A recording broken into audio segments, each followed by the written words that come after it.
विपक्ष ने जगदीप धनखड़ यानी कि राज्यसभा के सभापति को लेकर अपने तेवर और कड़े कर लिए हैं। बड़ी खबर आपको दे दें, विपक्ष जगदीप धनखड़ के खिलाफ अविश्वास प्रस्ताव लेकर आ रही है। इसके लिए बकायदा 70 सांसदों ने हस्ताक्षर किए हुए पूरा एक प्रस्ताव तैयार कर लिया है। अभी तक अडानी के मुद्दे पर दूरी बनाने वाली समाजवादी पार्टी और टीएमसी का भी साथ कांग्रेस पार्टी को मिल गया है। इस प्रस्ताव के पक्ष में यानी कि जगदीप धनखड़ के खिलाफ अविश्वास प्रस्ताव के पक्ष में विपक्षी गठबंधन में एका दिखाई दे रही है। कल राज्यसभा में जॉर्ज सोरोस के मुद्दे पर हंगामा शुरू हुआ। विपक्ष ने राज्यसभा के सभापति जगदीप धनखड़ के खिलाफ पक्षपातपूर्ण रवैया अपनाने का आरोप लगाया। हंगामे के कारण कल राज्यसभा में कोई कामकाज नहीं हो पाया। बीजेपी और कांग्रेस नेताओं के आमने सामने की बैठक के बावजूद जगदीप धनखड़ के सदन के फ्लोर लीडर्स के साथ हुई बैठक के बावजूद ये प्रस्ताव लाया गया कि पूरी विपक्ष अपनी पूरी ताकत के साथ जगदीप धनखड़ के खिलाफ यह अविश्वास प्रस्ताव लाकर रहेगी। अब इसके पीछे कारण क्या है, वो कारण भी आपको समझने होंगे। जगदीप धनखड़ जो कि सभापति के आसन पर हैं, उन पर विपक्ष आरोप ये लगा रही है कि दरअसल ये पक्षपातपूर्ण रवैये से काम करते हैं। ये विपक्ष और सत्ता पक्ष के बीच में बराबरी का व्यवहार नहीं बल्कि सत्ता पक्ष के करीब ज्यादा दिखाई देते हैं। इससे पहले भी मॉनसून सत्र के दौरान गतिरोध बना था। जगदीप धनखड़ को बकायदा अपनी चेयर से उठ जाना पड़ा था। उन्हें अपना शोक सदन के अंदर दिखाना पड़ा था। लेकिन ये कहानी वहीं खत्म नहीं हुई। अक्सर जगदीप धनखड़ विपक्षी सांसदों के बीच में टोका टाकी करते हैं, ऐसे विपक्ष का आरोप है। विपक्ष का ये भी आरोप है कि उनका माइक तक बंद कर दिया जाता है, उन्हें बोलने का मौका नहीं मिलता है। राज्यसभा की सभापति को हटाने के लिए जो नियम है, आइए वो भी आपको बता दूं। इसके लिए कम से कम 50 सांसदों के हस्ताक्षर के साथ एक नोटिस राज्यसभा सचिवालय को भेजना पड़ता है। इस नोटिस पर चर्चा के लिए कम से कम 14 दिन का नोटिस जरूरी होता है। संविधान की धारा 67B में राज्यसभा सभापति को हटाने के बारे में जिक्र है। इसमें कहा गया है कि राज्यसभा सभापति को उस दिन सदन में मौजूद सदस्यों की बहुमत के आधार पर प्रस्ताव पारित कर हटाया जा सकता है। लेकिन उससे पहले इस प्रस्ताव को लोकसभा से भी मंजूरी लेनी होगी, क्योंकि सभापति देश के उपराष्ट्रपति भी होते हैं, जो देश का दूसरा सर्वोच्च संवैधानिक पद भी है। विपक्ष भले ही राज्यसभा सभापति के खिलाफ अविश्वास प्रस्ताव लाने की तैयारी कर रहा है, लेकिन इस प्रस्ताव को पास कराने लायक आंकड़ा क्या विपक्ष के पास है, वो तस्वीर भी आपके सामने क्लियर कर देती हूं। राज्यसभा में कुल सदस्यों की संख्या 245 है। इनमें अभी एनडीए के पास 108 सांसदों का समर्थन है, तो विपक्ष के साथ 82 सांसद हैं। इस तरह से नंबर गेम में एनडीए बहुत आगे है, विपक्ष बहुत पीछे है। इसके अलावा एआईएडीएमके, जगन मोहन रेड्डी की वाईएसआरसीपी और नवीन पटनायक की बीजेडी का रुख भी अभी स्पष्ट नहीं है। इसका मतलब तो ये है कि अगर ये प्रस्ताव लाया भी जाता है तो क्या ये प्रस्ताव वाकई में काम कर पाएगा।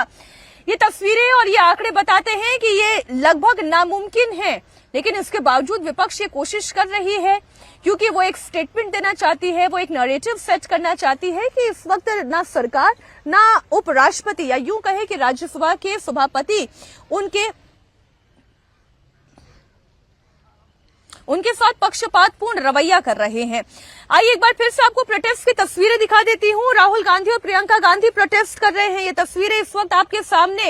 हाथों में काला बैग पहले लिए थे, क्या अब भी वो बैग उनके पास ही है? क्योंकि कोशिश तो यही है बताने की कि मोदी और अडानी भाई भाई हैं और इसलिए सरकार जेपीसी की जांच नहीं बैठा रही है।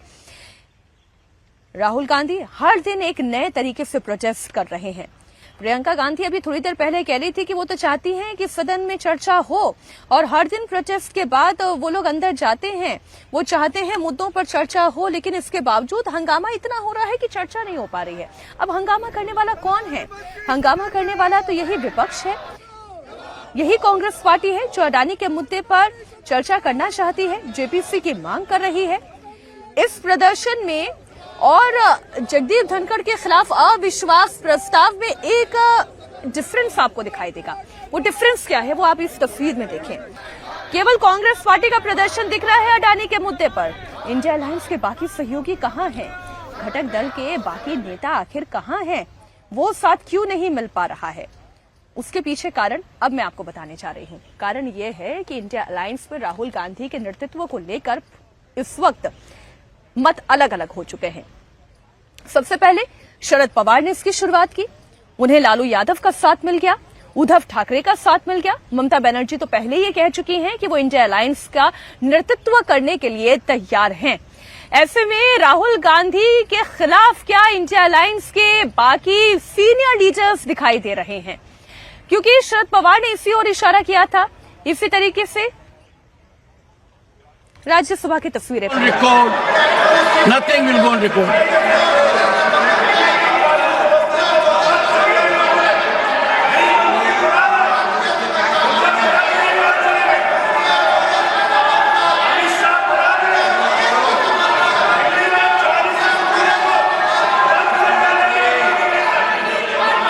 The House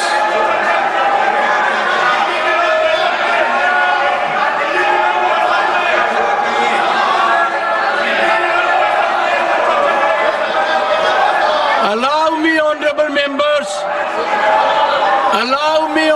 members, to read. There's a point of order by Shri Derek O'Brien. Point of order. Sir, point of order. Sir, point of order. Sir, serious issue. So this is disturbing the House. What to say? The House Sir, is 251 to meet at 12 noon today.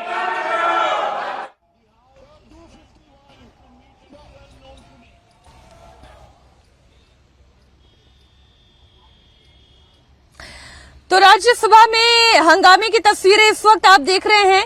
Adani के मुद्दे पर हंगामा शुरू हुआ, धनखड़ पर विपक्ष लामबंद है। राज्यसभा की कार्यवाही इसी हंगामे के भेंट चढ़ गई, दोपहर 12 बजे तक के लिए स्थगित हो गई। इस दौरान डेरेक ओब्रायन को पॉइंट ऑफ ऑर्डर के लिए खड़ा भी किया गया। वो खड़े भी हुए, उन्होंने बोला भी कि इतने हंगामे के बीच में मैं क्या पॉइंट ऑफ ऑर्डर पढ़ूं, क्या स्टेटमेंट दूं। हंगामा बढ़ता चला गया। अब सोचिए, वो तो टीएमसी के सांसद हैं। इंडिया अलायंस की ही क्या रणनीति ऐसी है कि अपने ही सहयोगी को भूलने का मौका ना देना।